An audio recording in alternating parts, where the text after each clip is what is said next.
Yo, what is up, everybody? Today we are at the Wells Fargo Center, home of Philadelphia 76ers. We are the Sacramento Kings, and we are invading their space. And the Sixers have been a good team for a while now. As you guys remember, they made the NBA Finals in Denny Tice's rookie year when he was with the Hornets. Those teams battled in a 5-game series, which the Hornets came out on top in.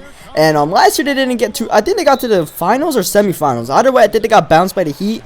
And now here they are. They're like third in the, here we go, right here, right on cue. Third in their conference to Indiana and Brooklyn.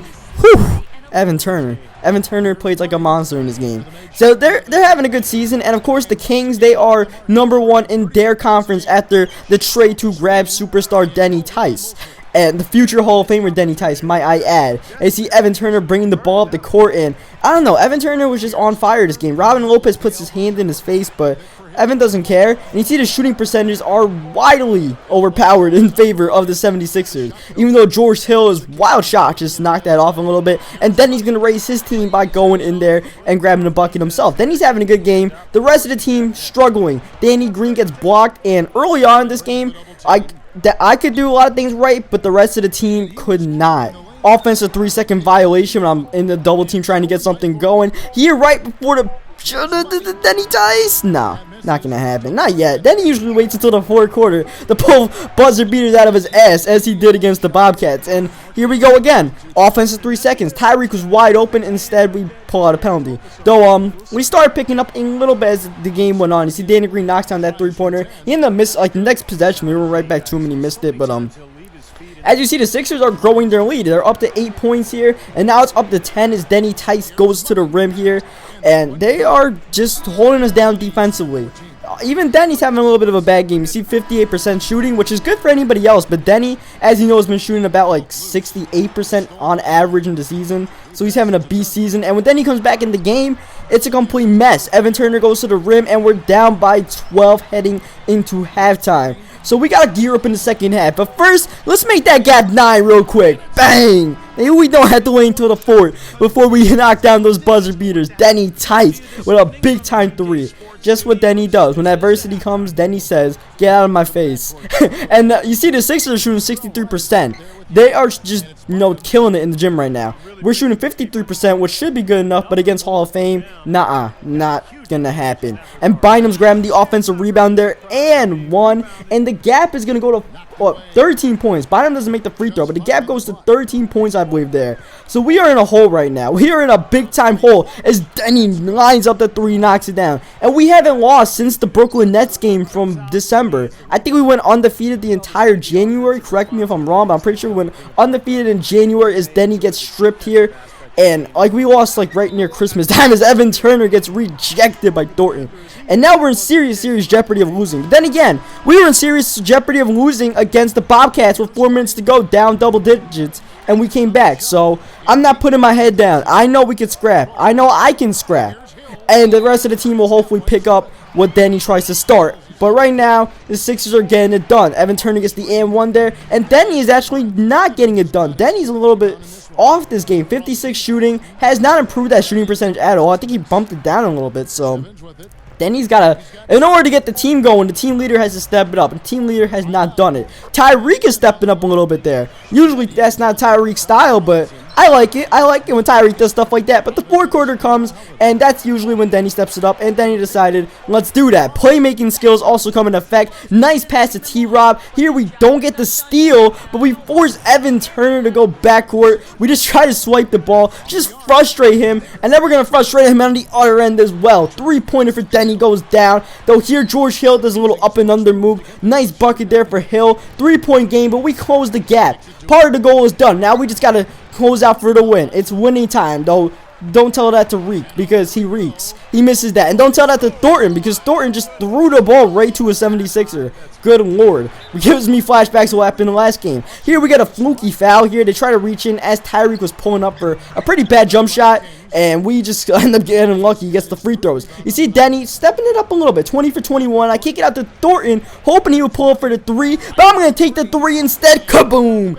Denny gets the game tied back here. 3 minutes to go now. Denny Tice lined it up. Denny Tice knocks it down. 3-point lead for the Kings. Nice comeback here against a playoff team, though Evan Turner will not quit. There is no quit in these Sixers. They're a gritty team. They're Drew Holiday gets the steal. They're a very athletic team. Evan Turner about to show off his athleticism, almost getting the and one that would have sent this crowd into a frenzy. Instead, Denny Tice trying to shut up the crowd, trying to at least draw a foul or get the bucket. Cannot get either. Instead, Drew Holiday bringing up the ball at the court here. Tie ball game to Turner. Turner again is lighting us up. Thornton can't do anything about Turner's playmaking abilities. But here's Denny. Drew Holiday can't do anything about Denny. Denny's got 34 now. And that was just a bullet pass there by Turner. If Denny was a few inches taller, he would have been able to hit that with his head. Instead, we give it to Thornton, who cannot hit the shot to give us the lead with 1:24 left. Sixers on the rebound. In the block to Young. Here's Holiday for 3. No. But they get the offensive rebound, and they hand it off to Bynum, and they give him a 4-point lead. Big bucket there. Now double team comes. I try to pass out, but Turner hits the ball. Turner's been the star of the game, and Turner dishes it to Holiday, who dunks it.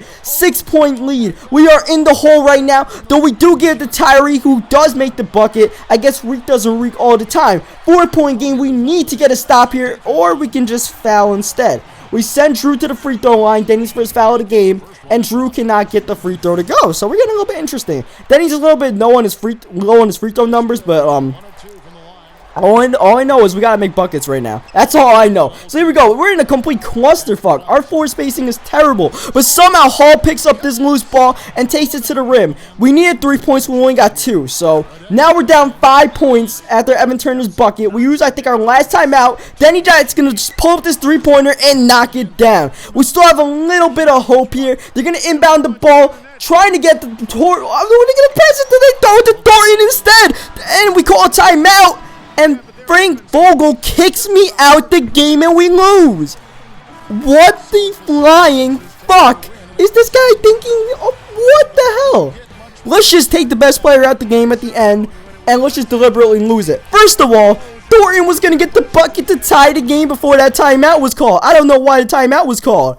Then, he kicks me out the game and we lose. A double whammy for Frank Vogel. I was absolutely heated. I banged my controller on something as you see the controller disconnects. And listen to this. Like coach is really struggling with this team, man. I've got to be honest here. I don't think we're headed in the right direction at all. You know, now this is the post what happened in that game. I just told the GM straight up, fuck Frank Vogel. Like, just get rid of his ass. I don't like him. And here we had an 11-point lead against Brooklyn, and the team blew it while I was on the bench. You see the game was tied there. It was like we blew 8 points while I was on the bench in 2 minutes. And we lost to the Nets earlier, so this is our other game against them in Barclays Center, and we don't want to lose this game. I really don't want to get swept by the Nets. And my teammates showed up in the fourth quarter. I'm really glad for that. They kind of blew it while I was on the bench, but you see Tyreek making plays, Thornton and Hall making plays, Denny, of course, making plays, and we just went on a clutch run in the fourth quarter to get that game. So even though it looks like we were going to have a lot of team problems after that 76ers game, we got our shit together and we won against Brooklyn in the fourth quarter. See, Denny had a good game, and we shot better than them. They just were able to stay in. And then after that, we played against the Thunder, and the Thunder also kept us close. They had a 2-point game heading to the fourth quarter, but we just took over. And the funny thing is, Tyreek fouled out at the end of the third quarter. And when Tyreek fouled out, and we had this fourth-quarter lineup of Jimmer at the 2, Thornton at the 3, Hall at the 4, and Robinson at the 5. Our offense took over in the fourth quarter. It was ridiculous what our team did without Tyreek on the floor. The floor spacing was beautiful. I could kick it out to whoever I wanted to. You see, I had guys open. I had some snipers on the wing there, both wings. I gave it to Hall, and even Hall finished it. Hall can't do anything there, but he kicks it to Thornton, and look at the floor spacing without Tyreek and with Thornton at the 3. It's beautiful. Jimmer knocks down a 3. It was raining left and right. It was a thunderstorm. Am I right? Am I right? I am right. Look at Denny Tice. Kaboom. So, we got Frank Vogel fired after this game, though. I don't even care. I'm not finishing out the season. I said, fuck it. Frank Vogel, get out of here. This game was played in August, though. This is like the last 2 games I played before August. And I did start playing a few games the other night. I played the All-Star game, but the All-Star game, I ended up being on the bench for like pretty much the entire game. I only played 4 minutes, so I'm not going to show you guys the All-Star game, But after that, we played against the Hornets twice. We played against the Hornets in the King Center, and then we play against them at the Hornets Arena, which will be the game I retire on.